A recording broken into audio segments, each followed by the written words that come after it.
Hello friends, today we will see the video lecture on the chapter number 5, that is noise.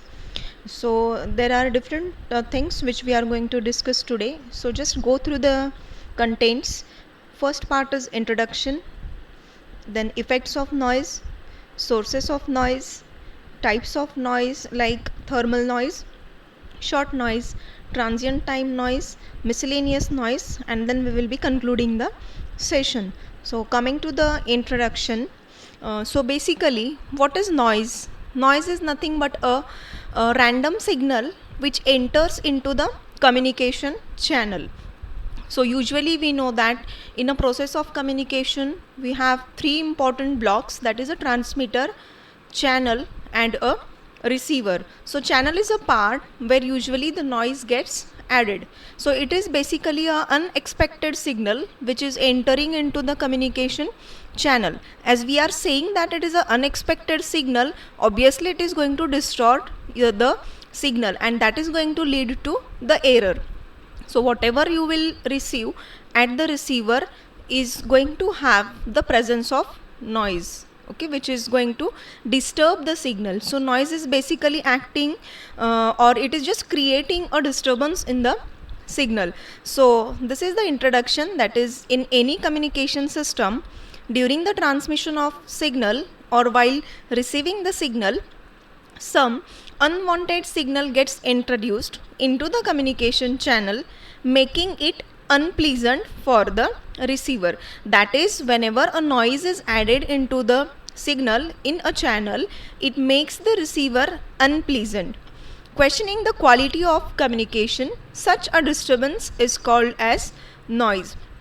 Obviously like if noise is added into the communication system, it is going to degrade the quality.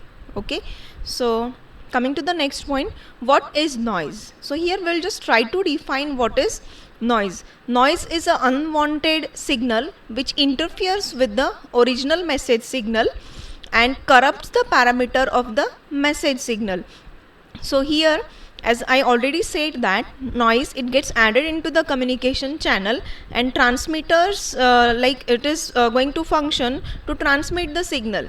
So basically the signal which is to be transmitted gets added with the noise, and noise plus the signal which is to be transmitted, this both together are received by the receiver, so which corrupts the parameter of message signal. It means noise is trying to corrupt some of the parameters of our message signal.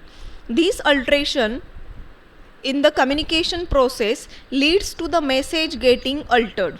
It is most likely to be entered at the channel or the receiver.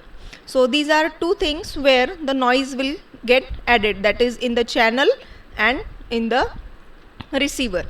So the noise signal can be understood by taking a look at following example, that is this figure. So this is a graph in between time on x-axis and amplitude on one axis. You can see a random signal here and we are calling that random signal as a noise signal. So noise is nothing but random in nature. It is not having any specific nature like a sine wave or a square type of noise. No, not at all. So we preferably say that noise is a random signal. Okay, so you can see the different amplitudes which the noise is going to have.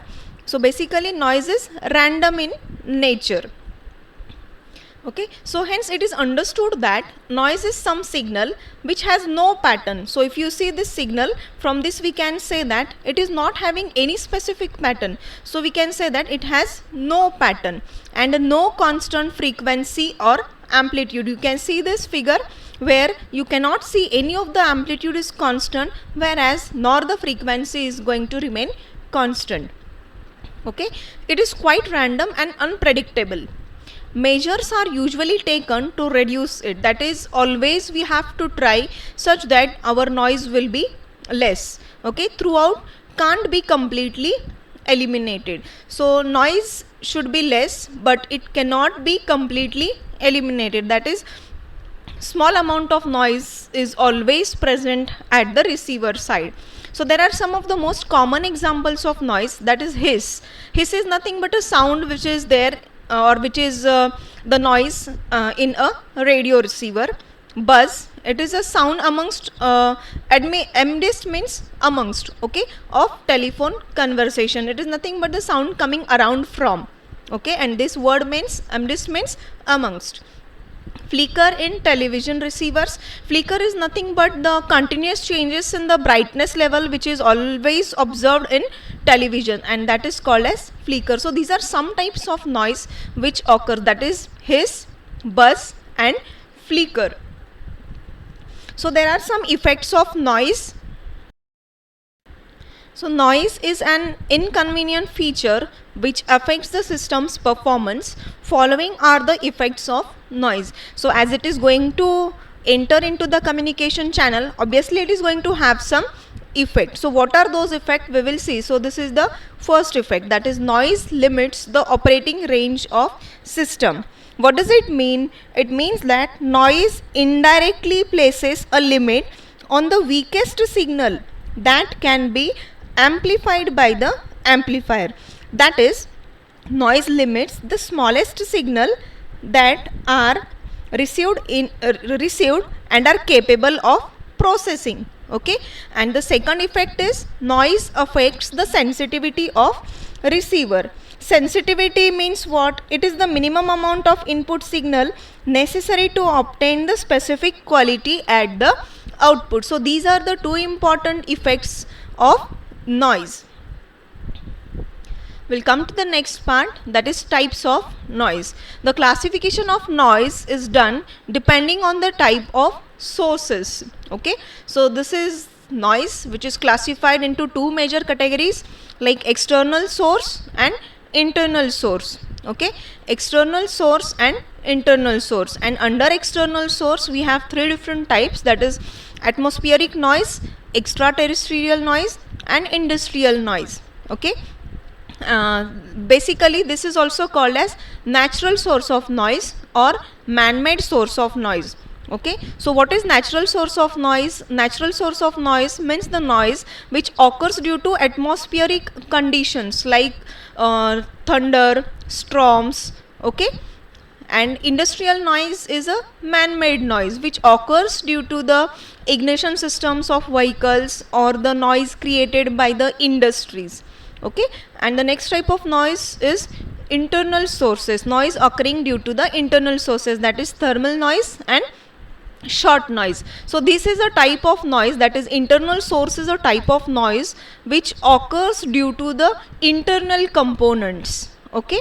And this occurs, that is external source, it is a type of noise which occurs due to some types like natural sources or man-made sources. So we'll just see it in detail. What is external source? External source, this is noise is produced by the external sources which may occur in the medium or a channel of communication. Usually this noise cannot be completely eliminated. The best way to avoid this noise from affecting the signals, okay. So basically we have to try to eliminate or try to reduce the effect of noise. So just we'll see some examples like external sources noise. First is most common example in this type of noise is atmospheric noise. As I already told, it is the noise which is occurring due to the irregularities in the atmosphere like storms, lightning, thunder.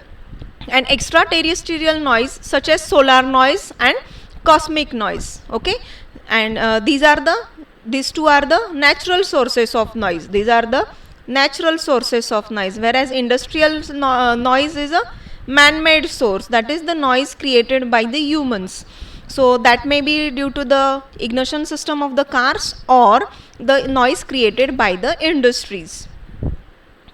And what is the internal source? This noise is produced by the receiver components while functioning, okay. The components in the circuit, due to the continuous functioning, may produce few types of noise. This noise is quantifiable, okay. A proper receiver design may lower the effect of this internal noise. This is going to occur into the internal part of the components, and we can design some circuits as stated here in order to reduce the effect of noise. So we'll see this some of the examples for this. First type of noise is thermal agitation noise, which is also called as Johnson's noise or electrical noise. Second is a short noise. It occurs due to the random movement of electrons and holes. Third is a transit time noise, that is, it occurs during some of the transitions. And the last type is some miscellaneous noise, is another type of noise which includes flicker, resistance effect, and some mixer generated noise. Okay, so we'll just see one by one.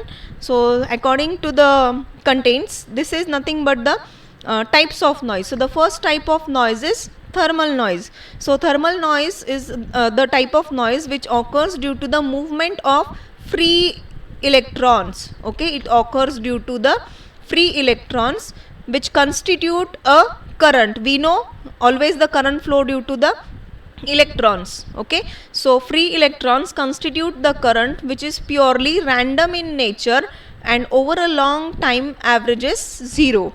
There is a random motion of electrons which gives rise to noise voltage called as thermal noise. It means in the thermal noise is a noise which occurs due to the random movement of electrons. Thus, noise generated in any resistance due to the random motion of electrons is called as thermal noise. So this thermal noise can also be called as white noise or Johnson's noise. So when it is called as thermal noise or Johnson's noise, we'll see that.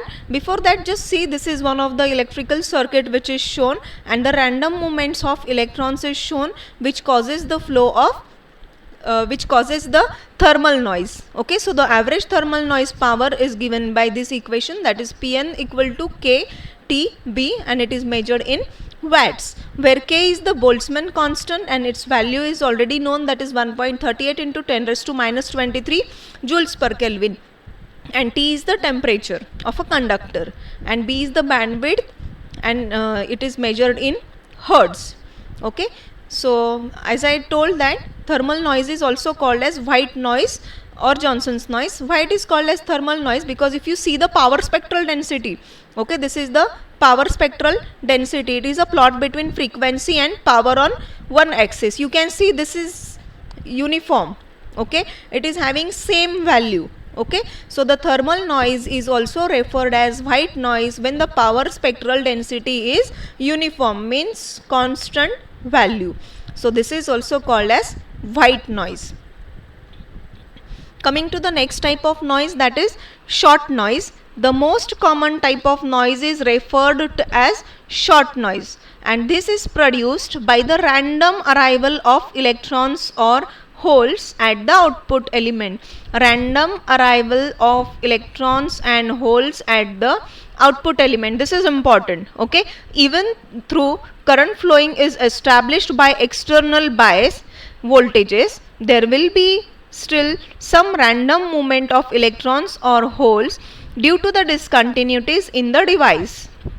Okay, what is that discontinuity? We will see then. Okay, an example of such a discontinuity is the contact between the copper lead and the semiconductor material. Okay, the interface between these two creates a discontinuity, and this causes the random movement of current carriers. That is, a short noise is a type of noise which occurs due to the discontinuity, okay, in the elements, that is a copper lead and semiconductor. Because of this, there is the random arrival of current carriers, that is either holes or electrons, and because of that there is a occurrence of noise called as short noise.